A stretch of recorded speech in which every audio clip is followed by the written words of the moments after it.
In today's video, I'm going to teach you how to add a link to a button in Brevo. This might sound daunting if you're new to the platform, but don't worry, we'll go through each step to make the process as smooth as possible. To get started, head over to the Template section in Brevo.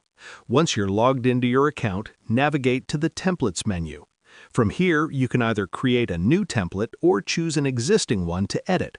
If you already have a template ready and just need to make adjustments, that works perfectly. Otherwise, feel free to start from scratch. After selecting your template, click on Edit Content or Start Designing. This will open the design interface where you can customize elements like text, images, and buttons. Now let's add the button. In the design interface, you'll see various drag and drop components, including the button element. Drag the button into your template and place it wherever you'd like.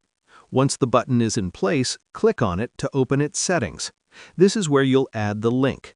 Brevo offers several link options depending on your needs. You can choose an external link to send users to another website, a standard link for internal navigation, or an anchor link to jump to a specific section within the same email. After selecting the link type, enter the URL or destination you want the button to point to. Make sure the link is accurate, as even a small typo can result in a broken link. Before finishing up, preview your template and test the button. Brevo's preview feature lets you see exactly how your email will look and function. Click the button to confirm the link works correctly. And that's it. You've successfully added a clickable button with a link in Brevo. Thanks for watching, and I hope this tutorial was helpful.